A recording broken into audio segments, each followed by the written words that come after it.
Hi, and welcome to the Handbag Designer 101 podcast with your host, Emily Blumenthal, handbag designer expert and handbag fairy godmother, where we cover everything about handbags from making, marketing, designing, and talking to handbag designers and industry experts about what it takes to make a successful handbag.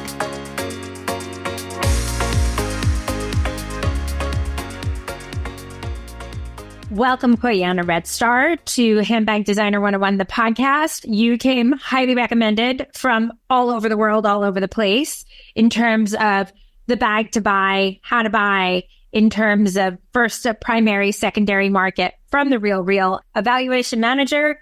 Welcome, welcome. So happy to have you.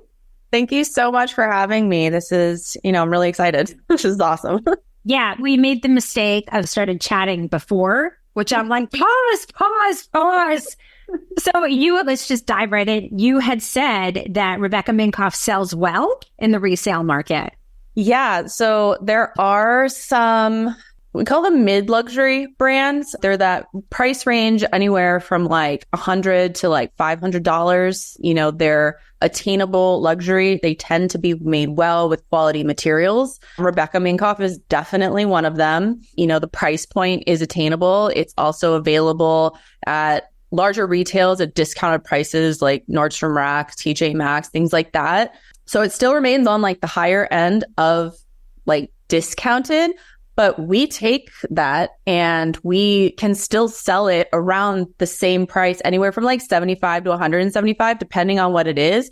And that's still like, that's wild. 50% of what it could have been at like a Nordstrom Rack, which is amazing because most bags don't retain that kind of value. No. Yeah. Do you think she does it because of the brand awareness and the fact that she is still present in terms of the brand and the social and so forth, and therefore, because she's a cool looking person, she comes across very attainable. I mean, I've known her. She's very nice and kind, but do you think that has a lot to do with it, how the brand has been maintained? So anytime like someone says 𝐁𝐁𝐿𝐼, she had a chokehold on like the 2010s where she had that 100% body bag with the 2 zippers. Every girl had that. If you think of 𝐁𝐁𝐿𝐼, you think of that bag and you think of going out to the club with your friends with that bag. Like everybody wanted it. The morning after bag. That was it.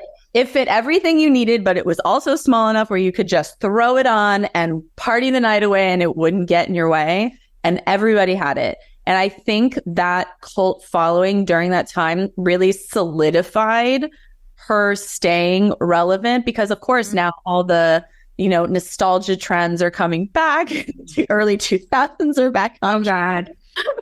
So oh my God, bringing those in and they're still buying them because they're like, oh, I remember this. This was amazing. Like, I loved this bag, and they'll buy a new version of it. And, she isn't, by any means an unsavvy businesswoman. She knows to update it a bit. So it's more different. And so people are buying modernized versions of that bag and they still love it. And so it keeps it relevant. Can I ask you something just based on who you are? So you've been doing this a while, right? Like this became your form of expertise, if you will. Like you found a market, you stayed in it. You now are a full-blown expert, in my opinion, that, you can eyeball a bag saying beyond if it's real or not. It's like, I can see the value. I can, eyeball if it's worth it, eyeball it to how the use and the wearing. Have you stayed in this just personally because this is what you do and you're an expert at this point? Or it's like, this is who you are, you're into it, you get it. And, because it's hard. Like at the end of the day, it's still a job, right? Like anything, like in tech, I've become an expert. This is my space. Like, is this your space or do you really love the space? I actually love this. Handbags. I have an addiction to handbags in general. That is, there are people. I love handbags. I don't know what it is. I don't know if it's because handbags are a status symbol on so many different levels, but it's also wearable art. So it's something as a way you can use to express yourself. You can tell a lot from a person just from their bag. Like, Are they a busy mom who has to carry everything with them? Are they a girl going out to a club who's wearing something that's this big and it only holds a credit card? You know, you can tell a lot from what someone is doing or where they are in life just from their bag sometimes. But I love handbags. I've always loved handbags. There's something about it when I was a teenager. I was just like, oh, handbags are like it. I saw an opportunity where there was more retention on an original retail value. I saw that early. And so I started selling my mom's handbags online with her permission, of course. I was just going to say, did she know? Yeah, it was her eBay account because I wasn't old enough to have one. Oh my God. So yeah, we've had some issues with Depop for something similar, and I won't get into that. But yeah, I get it. So you need the parental consent. There's that. But I saw an opportunity because I supplemented my nanny income in college with going to Goodwill, buying these designer things and selling them on various platforms. So I leaned into it hard, and I realized that the online reselling was going to be where it was going to explode, and I needed to get in early. So I did what any sane person would do, and I actually got into brick and mortar consignment first. I've worked at quite a few places, particularly in New York. And then I was like, oh, no, I need to transfer this to online. Like, there's a market here. You have a wider reach. You can get to more people, and you open up a whole other market of resale when you do that. And so I was like, I need to do something that's online. So then I went to Rebag and I got that job, and I was there for almost 5 years, and I loved it. And it was solely handbags at the time. And every single day, I got to look at and price and see bags that I've never seen before, because on a consignment level. Did you feel like a doctor? You were like coming in lab coat, like, okay, what do we have here? Kind of, but not like really, because I didn't get to do a lot of the authentication at the beginning. I was strictly buying. So I was really in the thicket of the research. And when I love the handbag market specifically because it's constantly changing. I'm always learning something new. I'm always seeing something new. And as someone with severe ADHD, there is nothing better than having a constantly evolving job.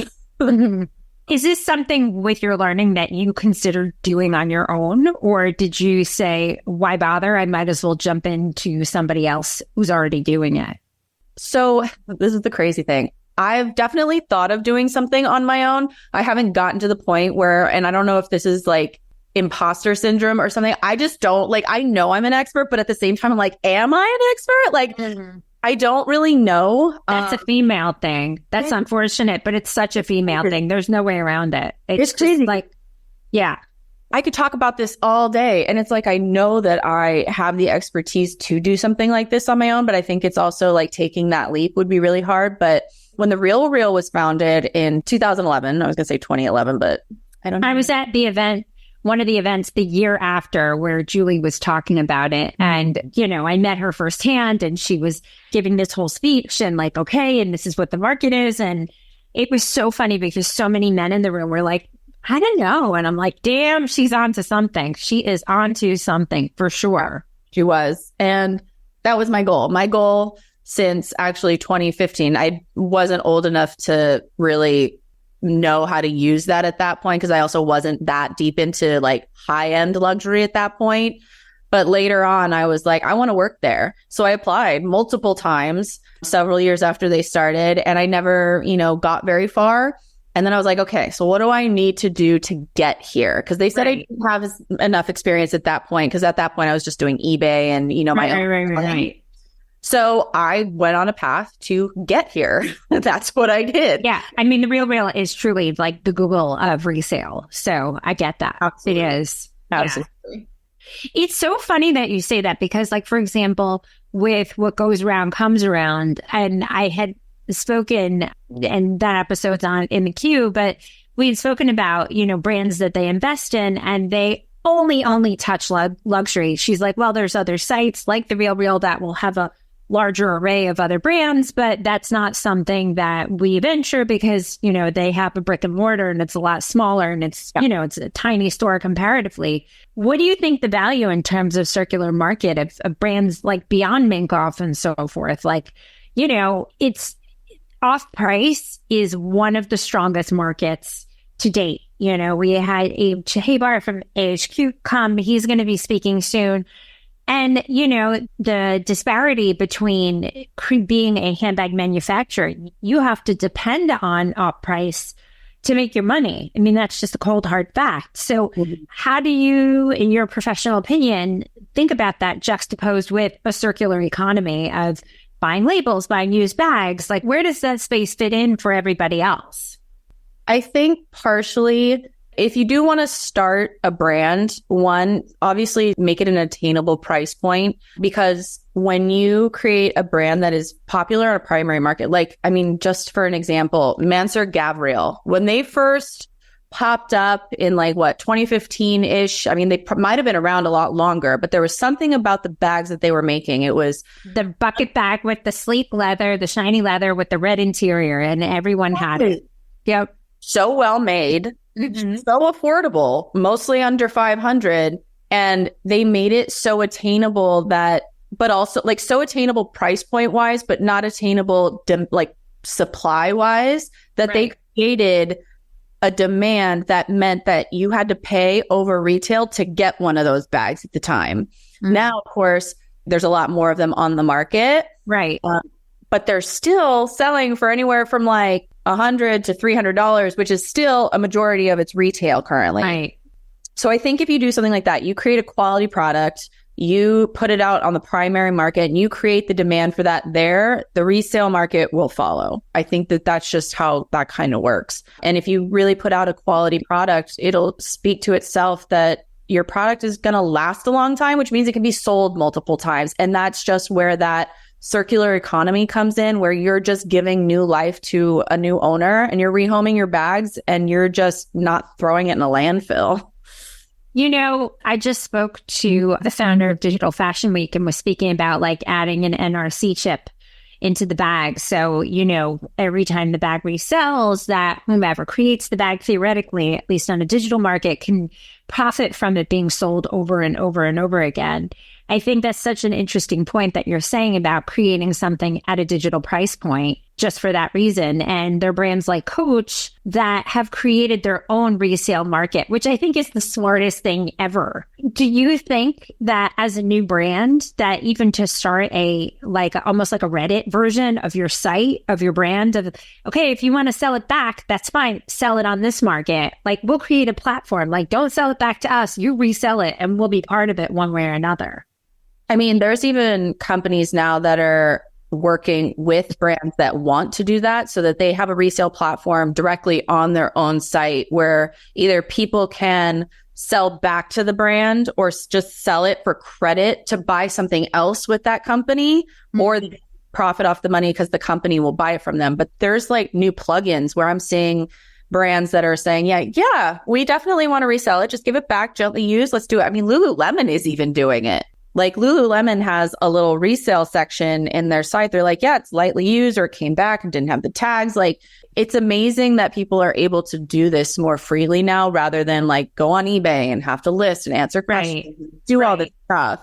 But yeah, digital is where it's at for sure. 𝐀𝐻 created, I'm assuming you know about this, how they started the 𝐀𝐞𝐬𝐢 brand, where they are, I think it's either you sell back your bag or you get a credit, and then from whatever bags they receive, they just create a whole new bag, limited edition, blah, blah, blah. I think that was the most successful launch of a brand last year, just in terms of notoriety. And I think, there's so many ways that people can take the bags that they've invested in and turnkey it into another opportunity for, for resale, for profit, for even press and marketing. And I would love to hear your thoughts in terms of brands that we don't know that are on the real that have value, that, as independent designers or other brands could really benefit from your knowledge.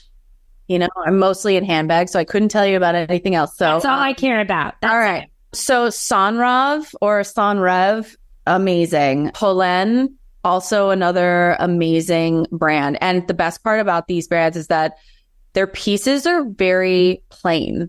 That's, I think, something that, and I know the whole quiet luxury thing, but that's been around for a long time, honestly.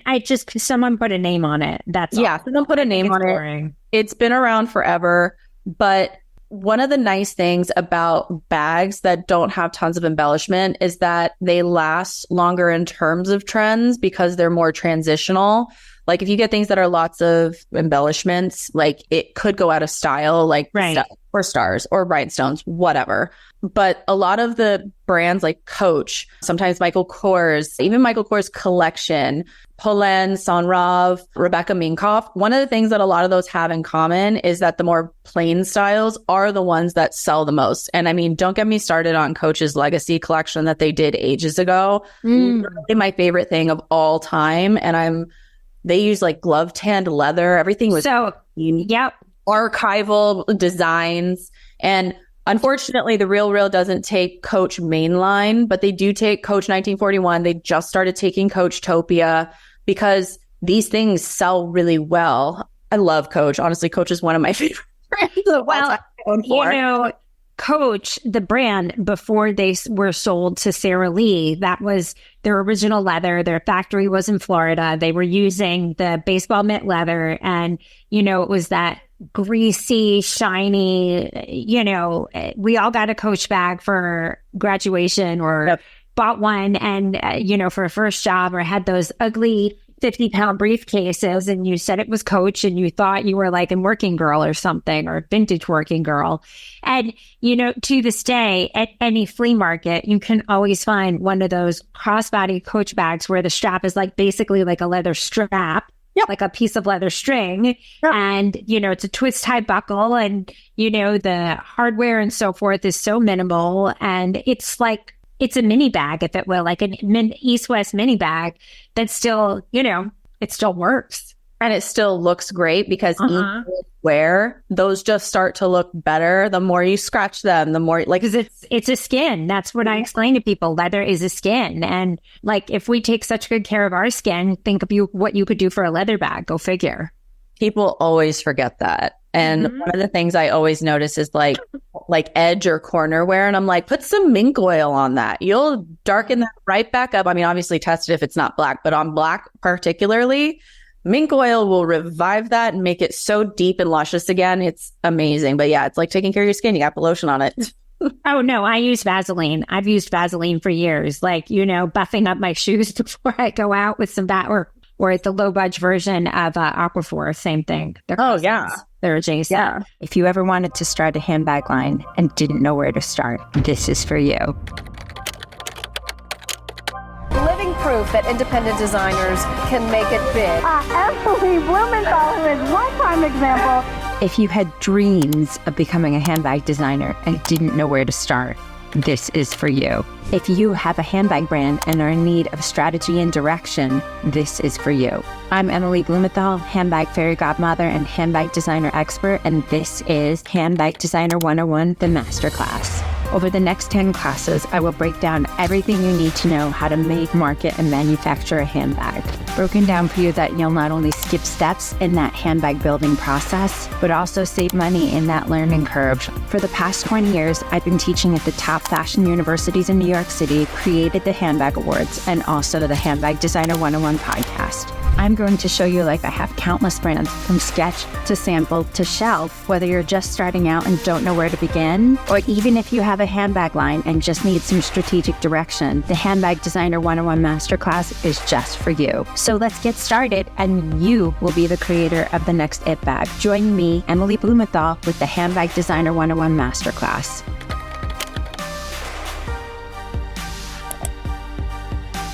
We actually had an episode with Coral from Sanrev a few episodes back, and that's an interesting story. Yeah, you have to tune in because she was a hustler. She's done well, and those bags are not cheap. They are not cheap. And it was funny because I'd known the brand, and then when I'd researched it, like those bags, they sell for over $500. And I said, wow, that's some chutzpah to think that you can come in and still, you know, charge people that amount and grow into such a big brand. And she said, you know, the quality, the care, the design, the research, the data analytics, like we know what our people want and we design into it. So, you know, kudos to her because she knows what she's doing. Yeah. I want to ask a little bit about, you know, the European brands in terms of value. And I'm not talking about Chanel. I'm talking about brands that as Americans, we may not know so much about, but they're like big that people wouldn't even realize the value that they have. Can you speak a little bit about that? Like the Loewe's and so forth, and people don't know it's pronounced Loewe, Loewe, Yes. all of that. Yeah, absolutely. So it's funny. We actually have a recording in our bathrooms at the Real Real where it tells you how to pronounce everything, and Loewe is on there because it's definitely one of the I've like memorized that recording. That is a TikTok waiting to happen. That's amazing. Oh my gosh. It's That's amazing. epic. So Loewe, if I remember correctly, is a Spanish brand, and they were an under the radar brand up until about 2 years ago, for the most part, for most people who are For Americans. Yeah, for Americans.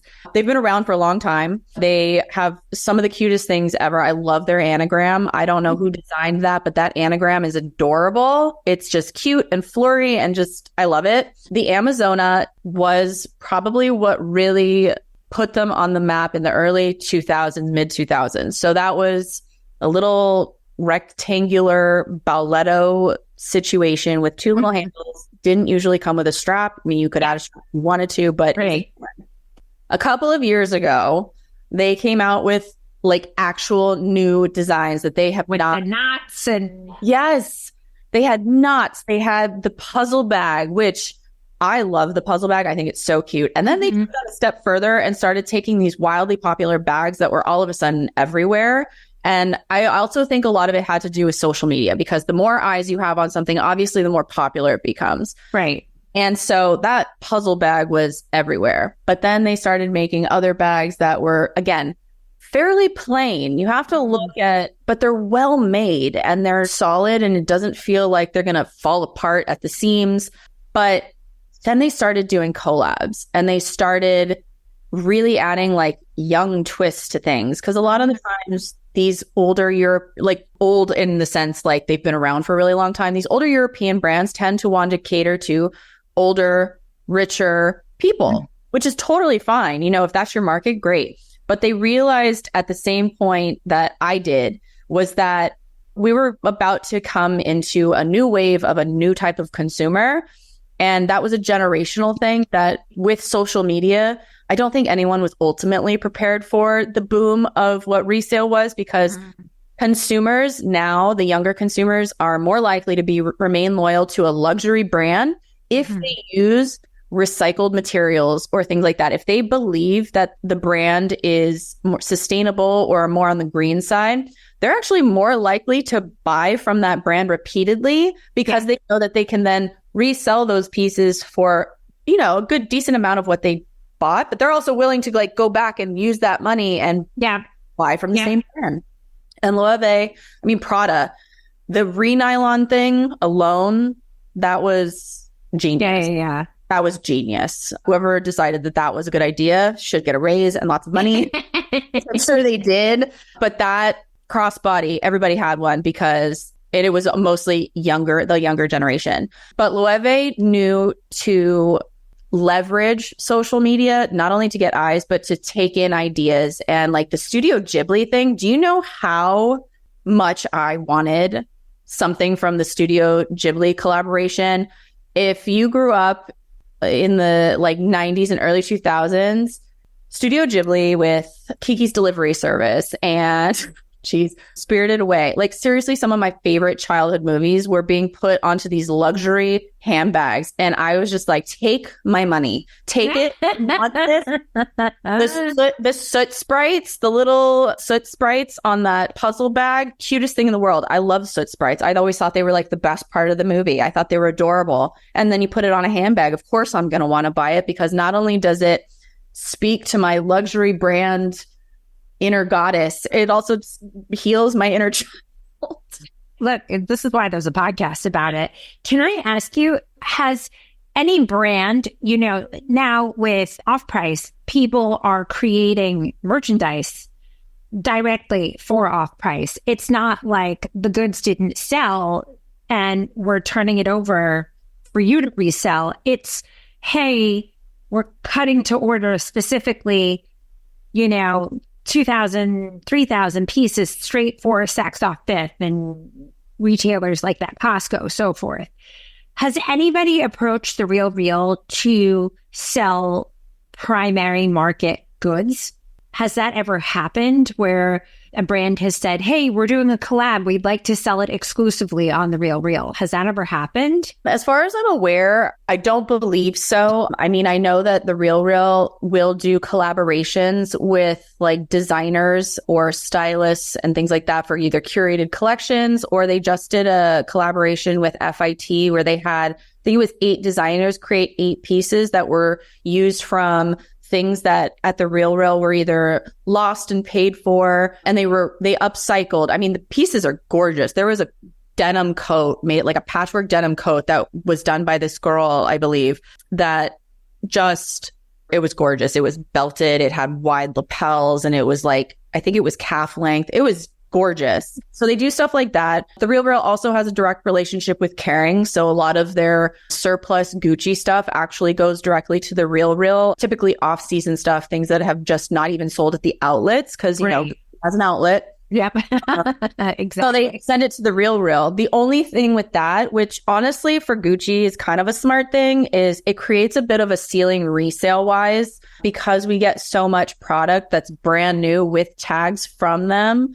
It creates almost an overflow within the market, and it just floods that particular thing. And then that way, but it creates that ceiling where it's like, okay, well, we can sell within the certain amount of time, because we aim to price items to sell within 30 days. So we look at that data and we're like, okay, how long did it take this to sell? Oh, that was too long. We got to bring it down. At a certain point, we realize where the cap is of what we can do. We can price to achieve that.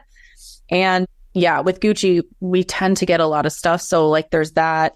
Trying to think if there's any other ones. That's really the only one that I can think of where that's like it's not exclusive. You know, I'm sure they sell to other resale sites. Right. I don't know if it's exclusively with us. I have no idea. But that's just a really good example of working directly with a luxury brand like that and just taking the surplus essentially. But nobody has designed a capsule collection or something like that exclusive to The RealReal for a primary market sale.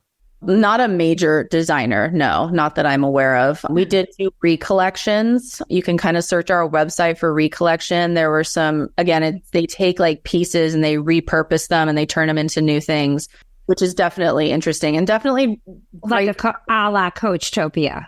Exactly. Exactly. Right. Do you get bags, just out of curiosity, from like an Everlane or a Quana or sites like, you know, sites that are essentially, you know, transparency, vertical production? Do those carry any weight with your customers? So I actually just took in a Quana, I want to say a couple months ago, and it was the first time I had ever actually, and it's funny because the only reason why it like caught my eye was because your name similar to my name. Yeah. And it's funny. It's funny. People actually accidentally called me Quana when they come in. Oh my God. It's like, nope, not me. Not me. Right. But, you know, I saw that piece and I was like, oh, I haven't heard of this. And so I like looked into it and I was just like, oh, this is cute. I like this. It's kind of the East Coast version of Everlane, and how, I mean, the byproduct of retail is all of these companies have suffered what everybody did, what Monsieur Gabriel suffered, that you get a little bit of notoriety and then you rapidly grow, you open up storefronts, you open up, you know, you got to stick with what works. But I think it's impossible to grow and scale without thinking, we need to open brick and mortar, we need to do XYZ. And it's kind of like, you should stick to what works. Well, and that brings me to like Supreme. Or, you know, when you do like drops or like Telfar knew what they were doing. I don't even think that they've made it any different. You know, I mean, now they have the dynamic pricing thing when they have their drops, which is interesting. Ironically, they're made out of PU. They're not leather. They're, you know, manufacturing has changed. Yeah. He's got scale and he can still justify. I give him so much credit because much like Brandon Blackwood, who came through the Handbag Awards, like Telfar had been around for 10 plus years and everybody just needs your tipping point moment. And once you have that captive community, it's not an audience.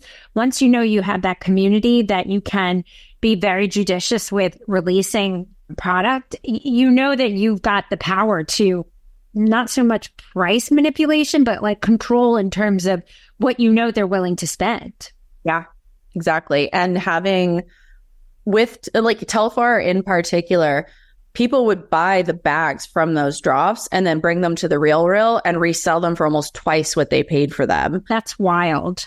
Like, just because they were able to get their hands on it. And when you keep limited runs, you do keep a certain level of demand. Don't get me wrong, it doesn't work for everybody. You really got to have something like Supreme, random things like money guns and lighters, things that are kind of innocuous for the most part, but something that everybody wants. And I mean, the Telfar, it's a great bag, but at the end of the day, it is not an ergonomic bag, though. The drop is too much. The East-West is too overdone.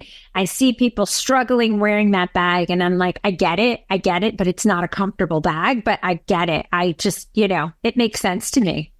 But when you have that audience who loves that, more doesn't matter. 100%. Leverage it, and you squeeze it until there's nothing left. And then respect. I think it's great. Yeah. Totally respect that. Totally. It's the hustle.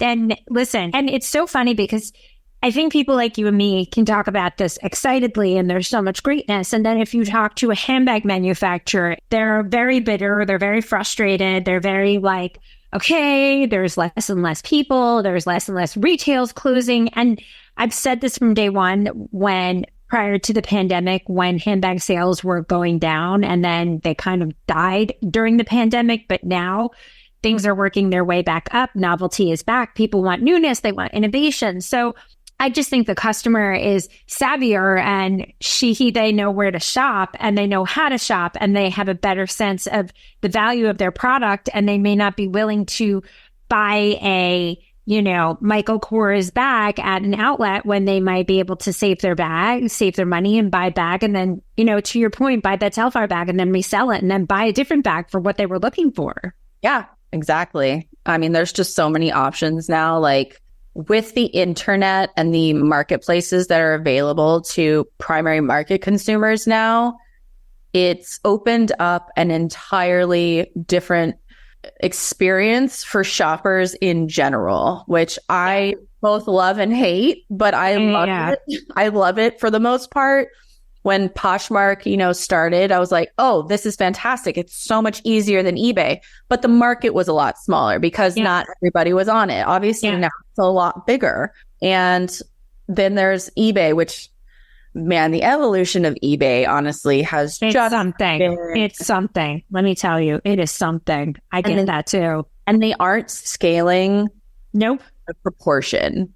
Mm-hmm. Like, they're not overshooting. They are just scaling as they need to, slowly, which is insanely smart. But it is also the largest worldwide resale platform, or not even resale, just open marketplace. It's basically a giant flea market online. Yeah. Which is good to bad. Depends what you're looking for. Yeah. Exactly. I mean, you can buy cars. I listed a car at one point on eBay. Did it sell?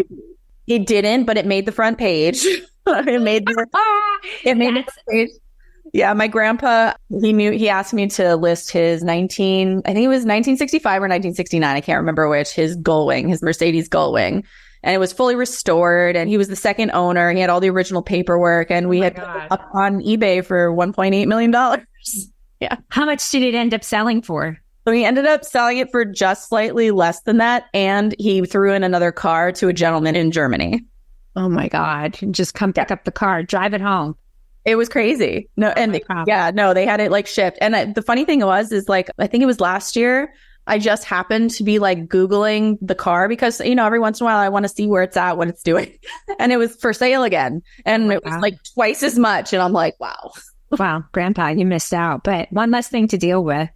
Oh my gosh, Quana, this has been absolutely amazing. I love everything you had to say and offer, and would love to have you back because your insight is so tenable. And I think, your perspective on the full range, I think, shopping a secondary market is so intimidating because, one could feel like, although you might be a neophyte, you might feel ignorant and stupid. Like, I don't know how much something's worth. I don't know if I'm overpaying. I don't even know if this is worthy of an investment. Should I buy this and keep it on the shelf, or can I play with it like unboxing a toy? So I think having that perspective and the love of the bag and the business, it definitely comes through. So, maybe we can have you on again later this year to talk about new trends that you see coming through. So would love to have you back if you'd love to come back because, let's talk bags and shop. It's fun.